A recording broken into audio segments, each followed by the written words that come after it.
Physiotherapy మరియు rehabilitation అనేది శరీర కదలికలను, బలం, సమతుల్యత మరియు పనితీరును మెరుగుపరచడానికి ఉపయోగించే శాస్త్రీయ వైద్య విధానాలు. శస్త్రచికిత్సలు లేకుండా, నొప్పి మాత్రలపై ఆధారపడకుండా సహజంగా శరీరాన్ని మళ్ళీ ఆరోగ్యంగా తీర్చిదిద్దే విధానమే ఫిజియోథెరపీ. నేటి మారుతున్న జీవనశైలిలో నడుము నొప్పి, మెడ నొప్పి, మోకాళ్ళ నొప్పులు, కండరాల పట్టుదల, కీళ్ల సమస్యలు వంటి సమస్యలు చాలా మందిలో ఎక్కువగా కనిపిస్తున్నాయి. శ్రీకాకుళం పట్టణంలో ఆర్టీసీ కాంప్లెక్స్ బ్యాక్ సైడ్లో ఉన్న ప్రముఖ physical healing practitioner doctor Dhavala Durgaprasad గారు సాధారణంగా జనాల్లో ఎక్కువగా కనిపిస్తున్న నొప్పులపై అవగాహన కల్పిస్తున్నారు. నేను డాక్టర్ దుర్గా ప్రసాద్, ఫిజియోథెరపిస్ట్ని. నేను ఇంటర్నేషనల్ కోర్సులు చేసిన ఏకైక ఫిజియోథెరపిస్ట్ శ్రీకాకుళంలో. అంతేకాకుండా సంవత్సరాల తరబడి నొప్పితో బాధపడుతూ ఉంటారు. కొన్ని సంవత్సరాల కింద పడిపోవడం వల్ల కూడా పెయిన్ అనేది రిటర్న్ అవుతుంది. ఆపరేషన్ చేసిన తర్వాత పెయిన్ అనేది కొంతమందికి రిటర్న్ అవుతుంది అనమాట. అసలు పెయిన్ అనేది ఎందుకు వస్తుందో తెలుసుకుందామండి. పెయిన్ రావడానికి చాలా రూట్ కాజెస్ ఉంటాయి. మనం most of daily life activities ఉంటాయి కదా, బరువులు ఎత్తేటప్పుడు మీకు ఒంగోని ఎత్తుతారు కదా, ఒంగోని ఎత్తడం వల్ల నడుము మీద ప్రెజర్ పడుతుంది. అలా కాకుండా మోకాలు ఉంచి లైట్ గా బెండ్ చేస్తే మోకాల మీద ప్రెజర్కి వెళ్ళి నడుము మీద ప్రెజర్ రాదనమాట. అప్పుడు నడుము నొప్పి రాకుండా ఉంటది. ఇలాగే కాకుండా చలికాలంలో మీకు బాడీ అంతా పట్టేస్తుంది, స్టిఫ్నెస్ అయిపోతుంది. దానివల్ల మజిల్ క్రాంప్స్ అనేసి వచ్చి మీకు పెయిన్ అనేది క్రియేట్ అవుతుంది.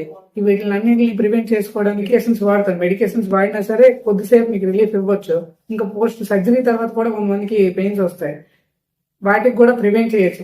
మయోఫేషియల్ కరెక్షన్ అని ఉంటుంది, మా దగ్గర అవైలబుల్ గా ఉంది. దాని ద్వారా మీకు మయోఫేషియల్ కరెక్షన్ చేశాక ఆ రెఫర్ పెయిన్ ఏదైతే ఉందో ఆ పెయిన్ అనేది మీకు తగ్గుతుందండి.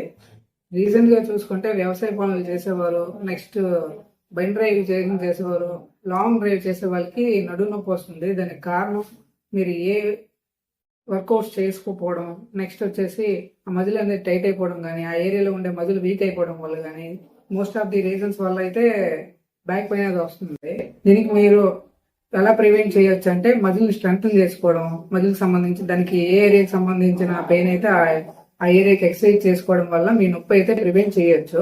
అంతేకాకుండా దానికి సర్జరీకి డిస్క్ బల్జ్ అయిపోయి మొత్తం నరం కాలు వరకు లాగేసి సైడ్గా అన్ని వస్తున్నాయి, ఇంక డిస్క్ సర్జరీస్ అవుతున్నాయి.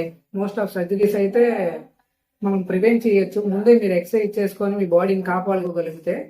సమస్యకి మీకు ఎక్సర్సైజెస్ అయితే చెప్తాను. దాంతో పాటు వచ్చే నొప్పికి ఒకవేళ నొప్పి లేకపోతే రాకుండా ఉండడానికి ప్రివెన్షన్ చేసుకోవడానికి నేను మీకు ఎక్సర్సైజ్ చెప్తాను, అవి చేయండి. దానివల్ల మీకు ఒకవేళ నొప్పి ఉంటే తగ్గుతుంది, నొప్పి లేకపోతే రాకుండా ఉంటుంది.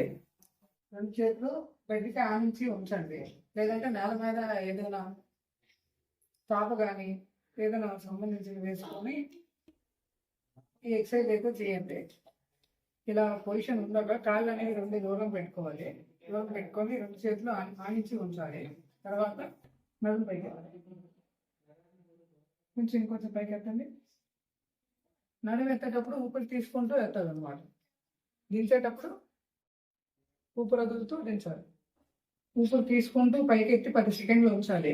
ఊపిరి వదులుతూ 10 సెకండ్లు దించి ఉంచండి. రెస్ట్ తీసుకోండి. తీసుకున్న తర్వాత మళ్ళీ ఎత్తండి, 10 సెకండ్లు ఉంచండి, చేయండి. అలా ఇవి 10 టైమ్స్ చేయాల్సి ఉంటుంది. మీరు ఎవరికైతే నడుము నొప్పి రాలేదో వాళ్ళు ఇది చేయండి, నడుము నొప్పి రాకుండా ఉంటుంది. లెగ్ రైజ్ చేయండి. ఇలా 10 సెకండ్స్ హోల్డ్ చేసుకుంటుంది. ఊపిరి వదులుతూ కింద తెచ్చండి. ఊపిరి తీసుకుంటూ పైకెత్తి 10 సెకండ్స్ ఉంచాలి. తర్వాత 10 సెకండ్లు రెస్ట్ తీసుకొని మళ్ళీ అలా 10 చేయాల్సి ఉంటుంది. ఈ లెగ్ 10 చేయండి. తర్వాత ఈ కాలు కూడా 10 చేయండి. చేతులకు రిలాక్స్ మోడ్ లో ఉంచండి. ఉంచిన తర్వాత ఇలా పైకెత్తి ఉంచండి.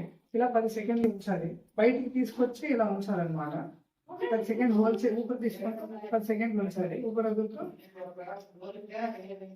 దించాలన్నమాట.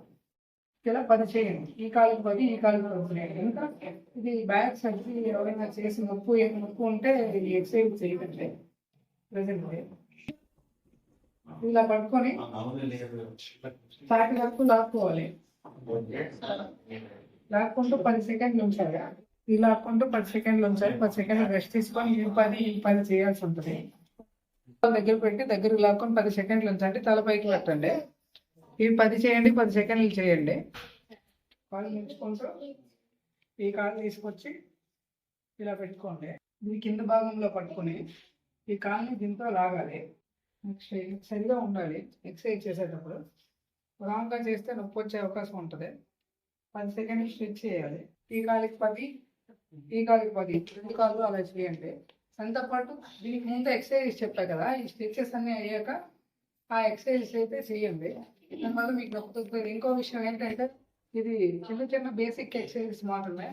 నడుము నొప్పి రావడానికి రీజన్ ఓన్లీ నడుమే అని అనుకుంటారు. దాని రూట్ కాజ్ వేరేది అయ్యి ఉంటుంది. తొడల వల్ల కూడా మీకు నడుము నొప్పి వచ్చే అవకాశం ఉంటుంది. ఇక్కడ ఉండే కండరాలు పట్టేయడం వల్ల ఇది చేయాల్సిన పని, నడుము చేయాల్సిన పని ఇక్కడ సీట్ కొన్నిసార్లు వీక్ అయిపోతుంది. ఇదంతా లోడ్ అయ్యి నడుము నొప్పి వచ్చే అవకాశం కూడా ఉంటుంది.